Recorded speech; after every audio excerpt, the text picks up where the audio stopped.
Hello and welcome, ladies and gentlemen, to a new edition of the Daily Debate. In tonight's show, we're going to be focusing on the President's review of the present and future projects at the Suez Canal Economic Zone, really stressing on the importance of focusing the investments on localizing the technological aspects of the industries and investments there.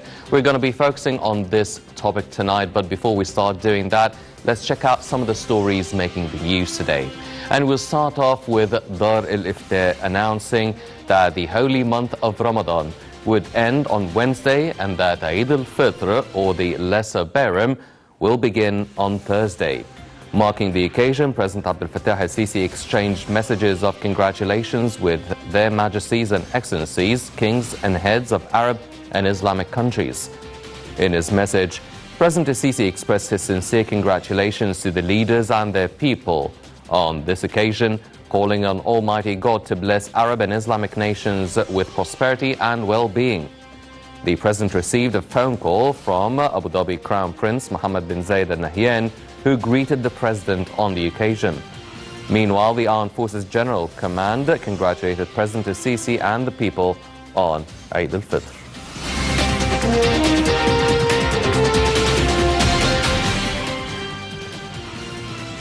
Wishing all our audiences the best and happiest wishes for the Lesser Baram Feast. And moving on, President Abdel Fattah al-Sisi inaugurated a number of Suez Canal Authority projects today.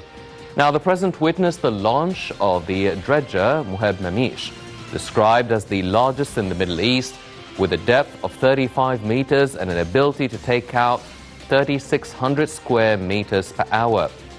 The dredger, which is 147 meters long and 23.5 meters wide, is the first of two dredgers to be received by the authority, with the second planned for August. Speaking at the event, President al-Sisi said his visit aims at confirming that the Suez Canal is working with full capacity. The head of state reiterated that the private sector has the right to take part in these projects. Al-Sisi also said the project to build 34 fishing boats aims to develop the fishing sector. He saluted the families of the martyrs of national duty, adding that TV dramas over sacrifices of martyrs were watched with passion. Touching on the issue of Ethiopia's dam, the President said he understands the amount of concern over the dam, adding that Egypt's water rights will not be compromised by any means. The President described the negotiation path as a tough process that needs patience and perseverance.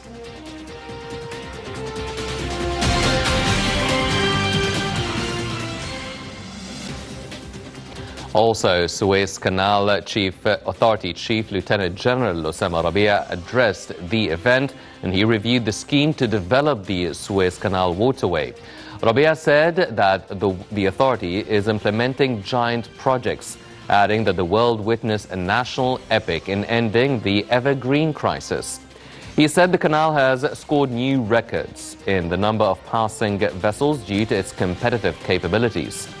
Rabia also said achievement by the Suez Canal during the coronavirus reflects the solid nature of the Egyptian will. The Suez Canal Authority chief said the new Suez Canal has paved the way for developing the maritime waterway.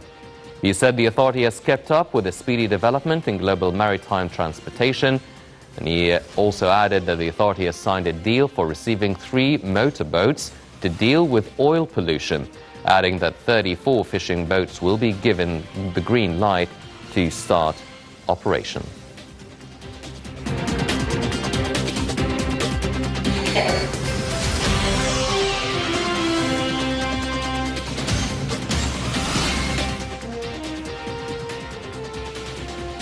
These were some of the stories making the news today, but now let's turn our attention to our topic in hand. And the President Abdel Fattah al-Sisi actually focused and addressed the Suez Canal Economic Zone, focusing on investments to localize technology. And let's check out this report and we'll be right back.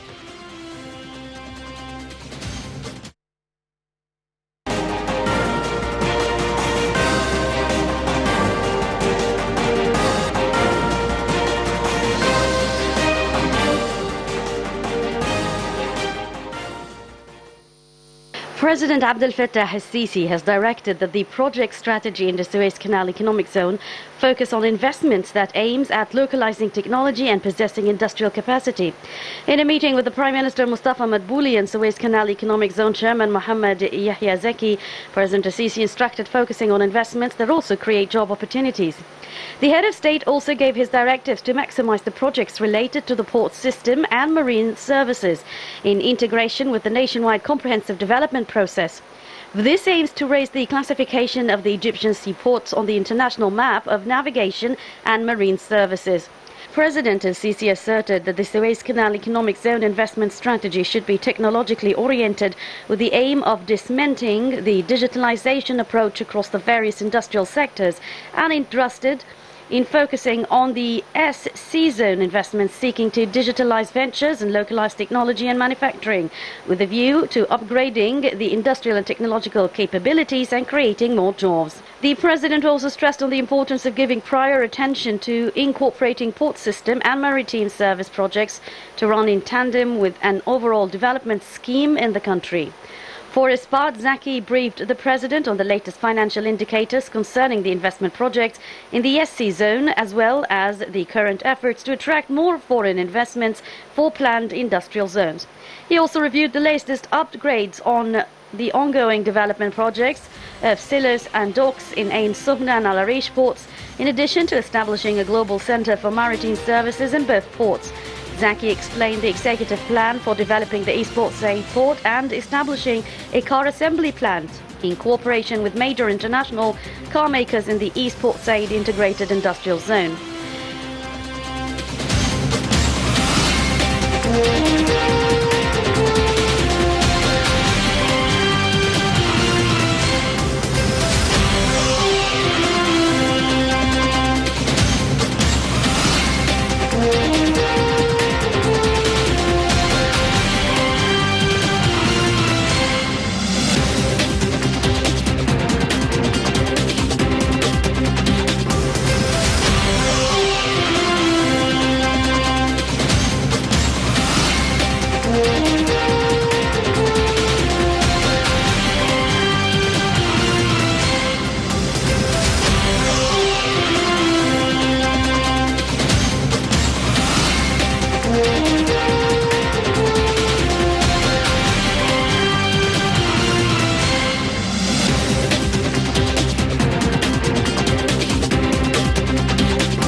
Welcome back, ladies and gentlemen. Starting off our discussion, let me first welcome my very distinguished guest, Dr. Alaa, Chairman of the Euro-Mediterranean and Black Sea Business Federation. Dr. Aez, thank you very much for joining us. It's always my pleasure. Dr. Aez, first of all, before we start talking about the President's visit and really focusing on localized industries and a focus on technology, when we expanded the Suez Canal and there was talk about the Suez Canal Economic Zone, there were a lot of aspirations, a lot of big hopes, a lot of optimism regarding the economic zone, talking about free trade zone, the participation of Russia and China. So far, since we started that whole chapter with the Suez Canal Economic Zone, how far are we in that long journey? First, doubling the Suez Canal and dredging it to accommodate not the present but the next version of super container ships and super cargo carriers. This has created a very important site actually for two aspects, for industry as well as for logistics. Mm-hmm. And what's more important than that is it's not catering to Egypt or even the region.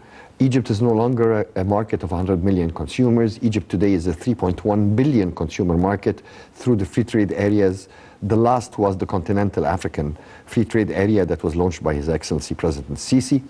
And this is what attracts investments to come and localize in Egypt. Mm-hmm. However, we were not looking at just investments that will build production facilities or logistic hubs that will be created to cater to region. We were looking to real value added, and I won't use the word local content, but actually local value added. And that was a reason for, I won't say the delay, but for being a bit picky. Mm-hmm. Then came the COVID problem that postponed lots of activities worldwide, and Egypt mm-hmm. was no exception from that. However, answering your question, in 2 weeks from today, we will be witnessing the signature of the Polish Industrial Zone. Mm-hmm. This has been concluded. We've been working on it for almost 2 years now. And it will be signed in Egypt. We have a delegation by the Deputy Minister of Foreign Affairs of Poland who's coming to Egypt with a business delegation to sign the agreement. The Russian industrial zone, we've been working on it very fast, and there is a huge number of companies that already embarked on coming on board. The Chinese, the same. I'm going to Belarus end of this month to conclude also the Belarusian industrial zone, mm-hmm. where they'll be manufacturing heavy trucks and tractors in the industrial zone. So it's moving very fast. However, I have to insist that Egypt has been, based on the directive from His Excellency the President, looking at technological value added to more local content in the industries. So it's not just having factories coming on board. We're looking at really something that's adding to the Egyptian economy. Yes. Well, if we're talking about a Russian industrial zone, a Belarusian one, and all these industrial zones, what kind of industries will they be engaging in? Is it only manufacturing tractors, vehicles? Are they manufacturing different kind of products? And talking about localizing industries as well, what sort of industries are the Egyptians, the Egyptian investor participating and working on in this economic zone? Okay, let's take things from a proper perspective. First, we're talking about all types of industries. Mm-hmm. However, Egypt is focusing on a number of sectors where we believe we have value added, because whether we already have the inputs, the raw materials, or we have the feeding industries that's existing, or we are interested in attracting the feeding industries as SMEs that will pool into such industries. There are some sectors that we consider priority sectors. Engineering is one of the key sectors where Egypt is highly competitive. We're looking at electric cars, we're looking at trucks and heavy equipment, we're looking at tractors, we're looking at all types of white goods, whether we're talking refrigerators, air conditioners, the whole package. We're looking at the electronic industry. We're looking at the digital economy, the whole ICT industry, where Egypt is very competitive on global basis. We're looking at the pharmaceutical industry, as well as what during the COVID era proved to be a very important sector, which is all what is related to the hygiene sector. And we're looking at bringing back the textile industry, the whole supply chain from spinning to weaving to finishing and dyeing to ready-made garments, where again Egypt is highly competitive in that sector, and such industries are moving from Europe south. So we have a competition within the region. However, Egypt is the most attractive, and when we talk about textile, we add to it the leather industry, from tanning to design to manufacturing. And when we talk about foreign investors and these foreign industrial zones in the Suez Canal, now, which would be easier, attracting a foreign investor to be part of the Suez Canal economic zone, or getting Egyptian investors to start up their own industries within the economic zone? Which is easier? Both, actually. First, a foreign investor will not come to a country where the local investor is not investing. The easiest thermometer for ease of doing business, forget the reports, forget the rating organizations.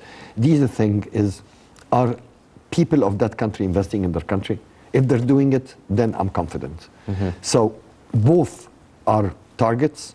However, the Egyptian investor is coming with local understanding, local know-how, but he needs the technology. So what we focus on actually is the matchmaking, is matching a foreign investor with the local investor. But our target is simply looking at localizing companies. We're looking at big major investments that will attract around them the feeding industries, the SMEs that are the generators of jobs. And once you have the whole supply chain organized, then things start moving forward. We're focusing at present at creating an environment that's conducive to the SMEs, to the local small industries. We're creating local clusters, whether virtual or physical clusters, so you get the whole supply chain of any specific industry. And we're working with the European Union at the moment under a number of regional projects like EPSOMED and a number of cross-border cooperation projects, where we're trying to create a mega Euro-Mediterranean cluster.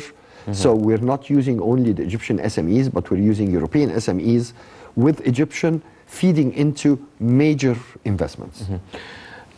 Dr. Aez, now you've mentioned that Egypt is actually quite advanced in the ICT sector, and the President spoke about localizing the industries with a focus on technology, and a lot of people were sort of surprised with Egypt being one of the leading countries and pretty much ahead within the ICT.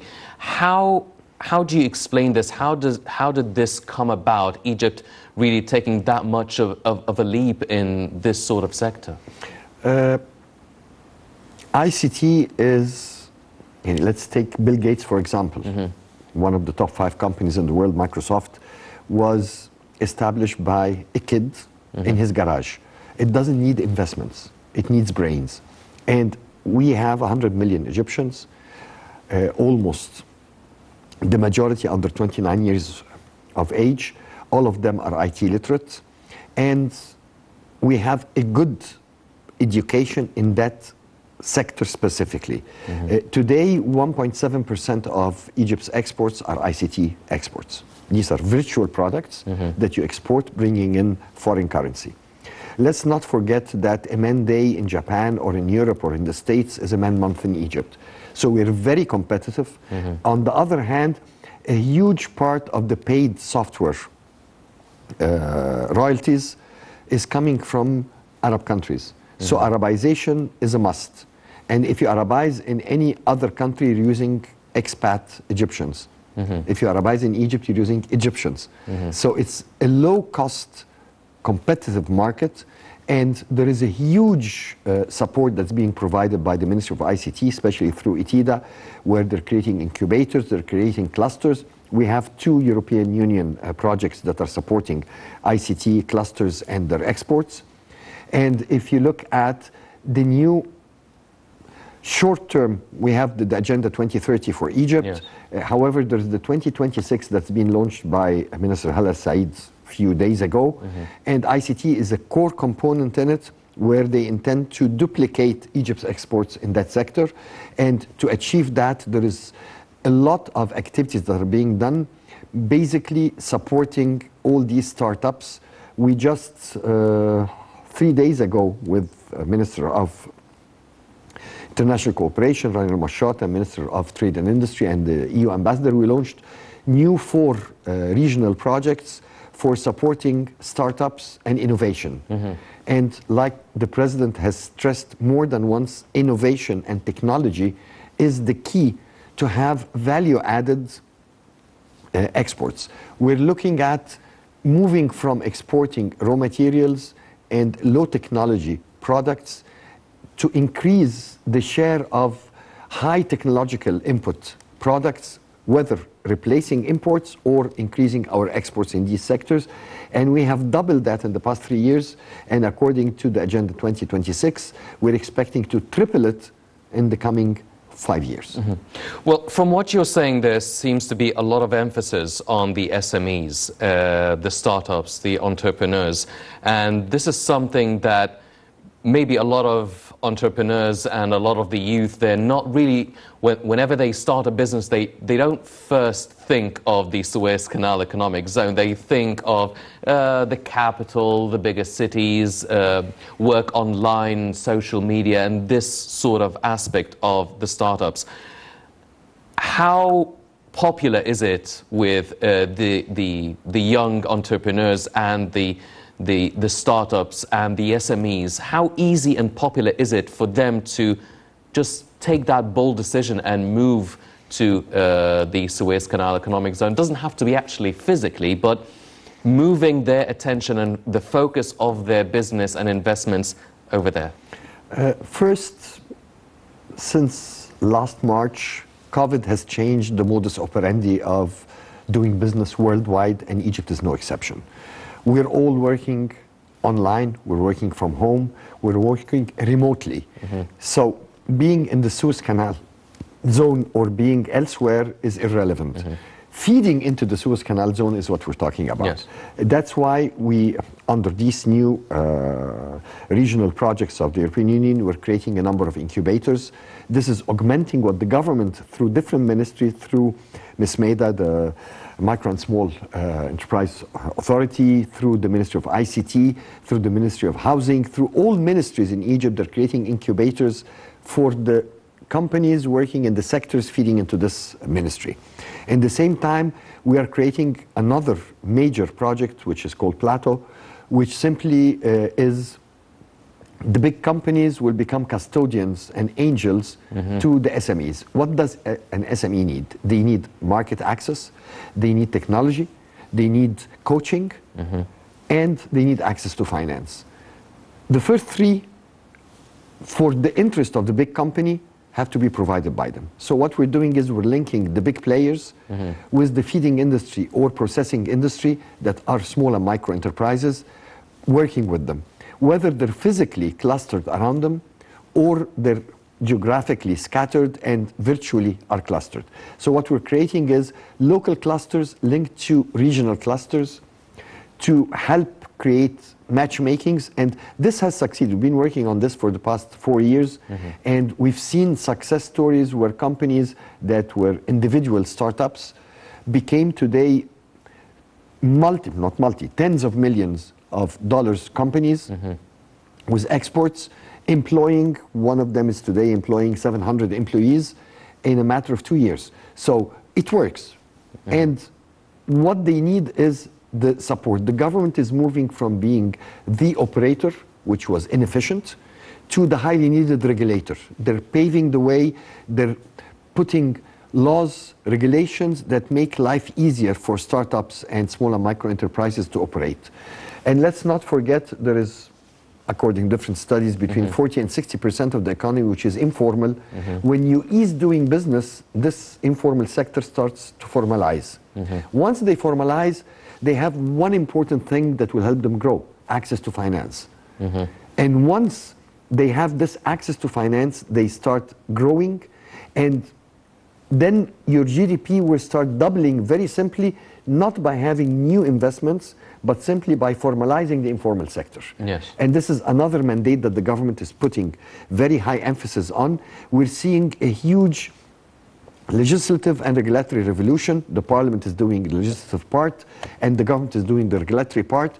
And this is hand in hand with the private sector representatives, the federations, Federation of Chambers of Commerce, Federation of Industries, where we're working very heavily with the government with one goal: easing doing business through upgrading and modernizing legislations, upgrading and modernizing regulations, and creating, I don't want to use the abused word of one-stop shops, but actually providing everything virtually. Yes. And we see today the e-government that's led by the Ministry of Planning, where today even the lay person who can renew his driving license, renew his car license, renew his ID, there are so many services today that are offered by the government electronically, and this e-government is opening for private sector business opportunities, because they're the ones doing it actually. It's the government is the regulator. And in the same time, it is easing doing business for everybody and making life more pleasant for the people of Egypt. Yes.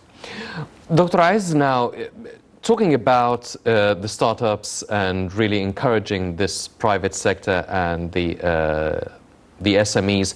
Now, you spoke about the access of finance. Is that the responsibility of the custodian companies, the guardian sort of companies, and also the SMEs? I mean, not all the companies, not all the SMEs will experience profit and success right away. A lot of them will suffer some losses because there's a risk element in that. Do these companies also provide some sort of a safety net or a risk sort of management for the SMEs affiliated to them? Okay. The problem of our banking system, this was a major problem. We follow the French system, which is collateral based. So an SME doesn't have collateral, so they'll never have access to finance. Life was very simple. When President Sisi took responsibility of the country, one of the key elements that he focused on is access to finance. So there was an initiative by the Central Bank of Egypt offering preferential loans to SMEs, 5% interest, which is 1/3 of the ongoing rate, in a very simplified matter. And what's more important is semi without collaterals. However, in parallel, most of the Egyptian banks started looking at what we call the non-banking instruments. So they started creating investment companies, investment funds, and these investment funds started creating the non-banking instruments that were highly needed by the local market. So leasing companies, venture capital companies, and not to forget our friends, whether donors or development funds and development banks, who are providing huge amounts of money. There is, according to our last survey, 22 billion euros of grants, technical assistance, soft loans availed for SMEs and the private sector. This money is channeled, part of it through banks, part of it through the new non-banking instruments with very low interest. The advantage in these instruments is that they provide technical assistance in parallel to the loan. So what used to happen is you go to a bank, it gives you a loan and leaves you in the air. So if you lose, you lost everything. Today, what's happening is they provide technical assistance in parallel to the loan. So they coach you and take you in your growth passage. Another huge element is the technical assistance provided by the incubators that are scattered now all over the country. And let's not forget also the new SME law that has been enacted, and its executive regulations have been enacted also, and it obliges the government to provide billions of support to SMEs, and this does not include money only, it does not include tax incentives only, but it includes also technical assistance, it includes also coaching, it includes taking their hands into international exhibitions, so helping them to promote their exports, providing land infrastructure, even at zero cost.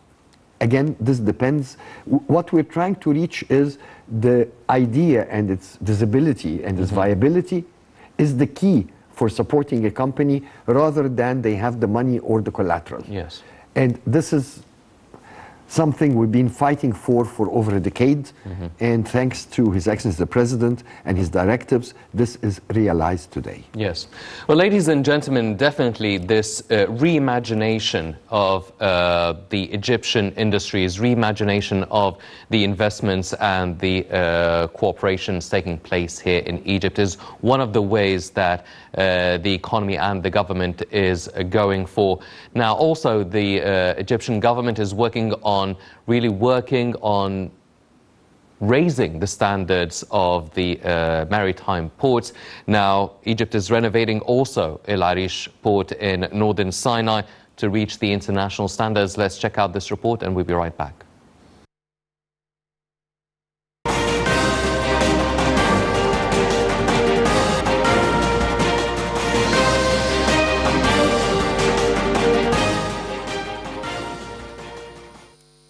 The Suez Canal Economic Zone announced that it is developing the Arish port in North Sinai to match up with the international ports in eastern Mediterranean region, allowing it to receive ships carrying up to 20,000 to 30,000 tons.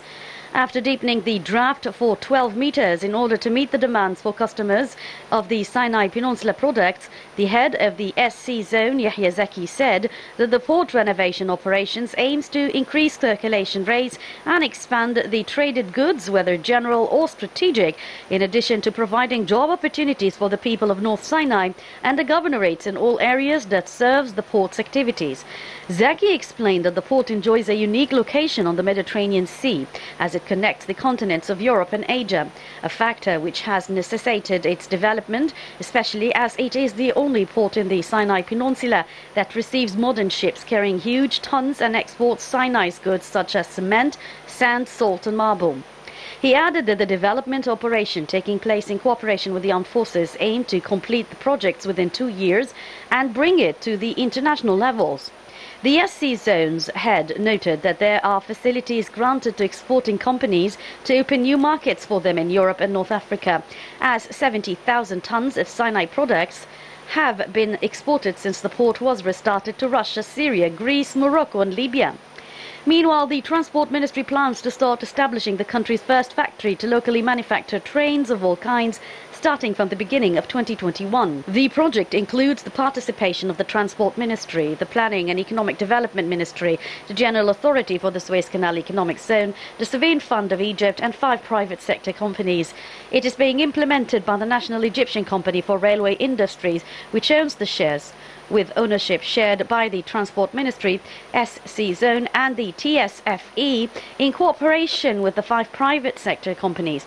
Egypt's aim is to establish an industrial base equipped with technology and logistics to receive international companies which own railway coaches and their requirements, and to produce them locally at up to 40% according to manufacturing contracts. The state seeks to meet local, regional and African needs in light of the new developments in the field, which help to localize these industries, increase the national income and provide new manufacturing opportunities for the railway factories.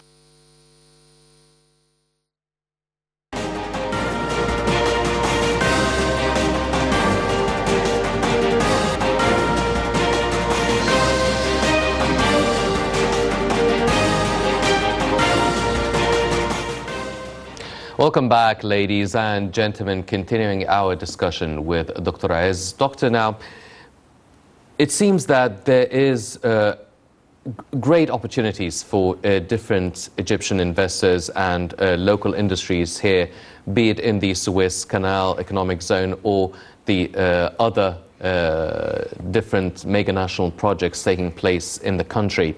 Now, does that mean that, for instance, let's focus on the Suez Canal economic zone, does it need a certain marketing strategy, letting people know what exactly do they need, what sectors they need more investments in?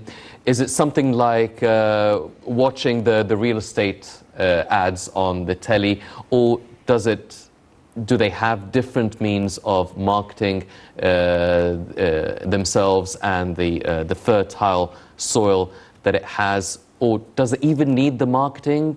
Or do people actually, there's an oversaturation of the influx of SMEs there?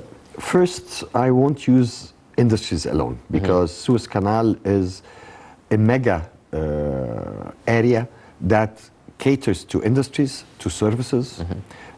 You have surrounded by it agriculture, Ismailia.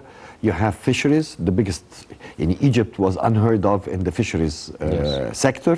And suddenly, with all the initiatives that were done in the very short period, we're now number 2 in Africa and in the top 10 in the world. So actually it's doable. Then you have trade, you have recreation, you have tourism. So you have a huge spectrum of business opportunities where manufacturing industry is only one of them. That's number one. First, it's demand driven. The government paves the way. The government should have a strategy, which they do, that what is my priorities for my country. But this doesn't mean that the foreign investor has to comply with it. I could give incentives to attract this type of investor that I want. So I want to increase fishing fleet, and the president has instructed that new fishing ships have to be built. Then I have to give incentives in that direction. But this doesn't mean that if somebody who wants to come and manufacture something else, I will tell him no. It's his decision based on his view, feasibility study, that he comes, why Egypt and why Suez Canal corridor and why that specific product. But I can always, I won't say direct, but attract more in what I want as a priority for my country. And naturally what we want is to create jobs, increase exports. This is my top 2 priorities. However, it is demand driven and we cannot evade that. Do I need marketing and promotion? Yes. But before doing the marketing and promotion, I need to see where my competitors are globally. So we're talking the Far East, we're talking Eastern Europe, we're talking South America, and regionally in the Mediterranean and Middle East. So we're talking Turkey, Tunisia, Morocco, who are my main competitors, as well as the Black Sea countries in Eastern Europe. And here I have to see what incentives they're offering, what is their competitive advantage. Some of my neighboring countries in North Africa, they have everything like me, low-cost human resources, well-developed industrial zones, good logistic connections, but they don't have the free trade agreements that I do have. So here I have a competitive advantage. Then when it's an industry they're competing with me in it, I don't need to give too many incentives. But if I find a sector where the incentives offered by my competing countries are even better than me, then whether I like it or not, I have to offer more incentives. And this includes infrastructure, includes even free land.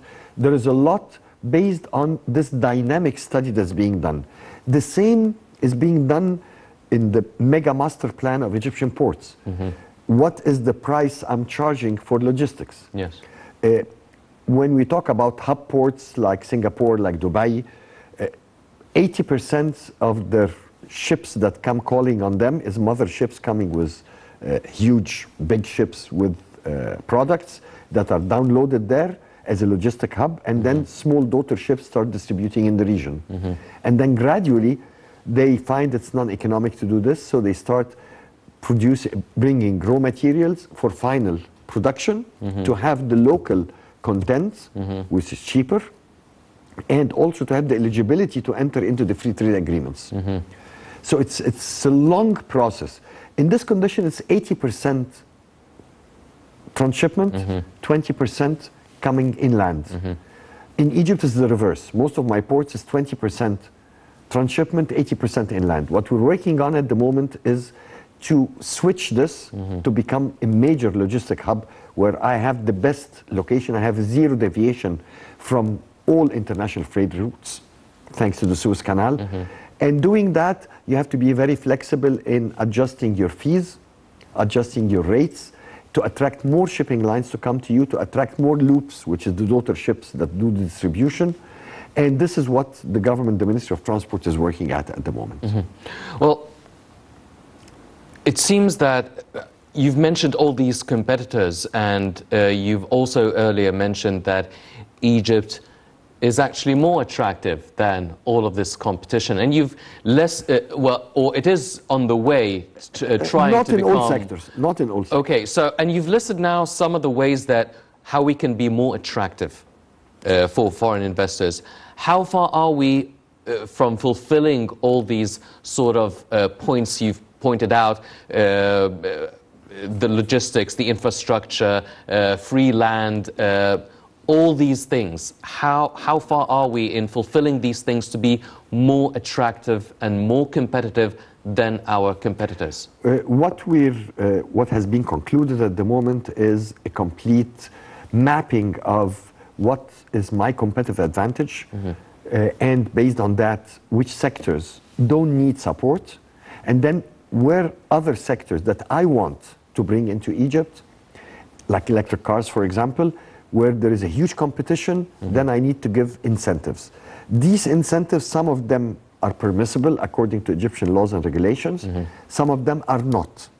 So here there are some legislative amendments that have been presented by the government to the parliament to be ready to pave the way to attract all investments that we want and start what we're doing at the moment as campaigns. Since January, we're talking COVID era. We had the Minister of Foreign Affairs with a huge delegation from Kazakhstan, from Croatia. We have done with China, with the European Union, tens of exhibitions and fairs presenting our competitive advantages. This was online because of the ban on travel. We're receiving delegations coming in the next month from the Gulf, from Poland, from Italy. So we're working on promoting Egypt, but based on proper studies, proper reality, and doing it in a very professional manner where this promotion is inclusive the beneficiaries. So we're doing matchmaking between the foreign company and the best potential partner from Egypt, where he or she will carry on promoting Egypt and ensuring that this attraction materializes into a real project in the end. So it's a continuous process where it's dynamic, where once you reduce or increase your competitiveness and attractiveness, competing countries do the same. So it's a staircase phenomena that we're always, so it's dynamic, it's continuous, and at present, it's the Prime Minister personally who is the Minister of Investment responsible for this activity. Yes. Dr. Ez, now, you're involved in many of the developmental restructuring sort of work, be it here in Egypt, in different projects here in Egypt and also abroad, and you're following up on all the government's efforts and activities in doing that. What seems to be our biggest obstacle or our biggest hurdle or challenge to overcome to actually achieve many of the things that you're saying? Because it seems that there's so much to do, and we want to do it as fast as we can to bear the fruit as soon as we can. What seems to be the main challenges? What seems to be the main hurdles on the way? Maybe I'll take it from the opposite side. What are the main successes overcoming these hurdles? The hurdle is simple. King Farouk, King of Egypt, Sudan, and Wali Darfur, laws that are still valid until today. So again, there is under the Ministry of Planning, including Minister of Finance, Minister of Trade and Industry, so a big number of ministries. There's an initiative called Irada, where we're doing a guillotine. We're just slashing these obsolete laws that are obstacles to doing business in Egypt. The real success is the public-private partnership. I'll give you an example. Why Egypt had 2.4% GDP growth, where all countries, Europe, Africa, Middle East, and maybe the rest of the world, were between -9 and -30. It was a success story in 2021. Why? Because it was a public-private partnership. The government listened to the experience that we had as federations during 2011, during the curfew, which was local. Now we're talking during the pandemic, a global curfew. So there were presidential decrees enacted, prime ministerial decrees enacted, and governor of central bank decrees enacted, 38 ministerial decrees. That's why when you saw pictures on TVs of shelves in supermarkets that are empty worldwide, you go to the smallest village in Egypt and the shelves were full. Why? Because the government did its role. We enacted all these decrees on time before the disaster happened. And this was the difference. So what really needs to be done simply is to continue doing that, talking, discussing, and we all have the same aim. Let's not forget that the private sector constitutes over 80% of GDP, of employment, 100% of exports. So, and that's what the government is doing. They're listening to them being the real beneficiaries. Well, ladies and gentlemen, as Dr. Aez has mentioned, there is a lot of work that is being done. The political will, one of them, also the efforts by the local industries, the efforts of the local investors and also foreign investors coming into the country. A lot of work still needs to be done, but still there's a lot that we should feel good about and aspire even for more. Unfortunately, that's all the time we have for this edition of the Daily Debate. But before we go, I'd like to thank my very distinguished guest, Dr. Alaa Aez, Chairman of the Euro-Mediterranean and Black Sea Business Federation. Dr. Aez, it was a pleasure having you with us. It's my honor and privilege. Thank you very much, sir. Ladies and gentlemen, please stay tuned for more coming up on Nada International. I'm Henny Saif. Thank you for joining us.